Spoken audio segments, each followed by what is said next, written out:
சின்ன சின்ன கூடு கட்டி நாமிருந்த ஊர் பிரிந்தோம்.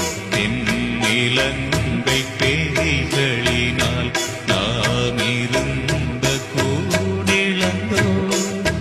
கண்களிலே நீர் வழிய காலெடுத்து நாம் நடந்தோம்.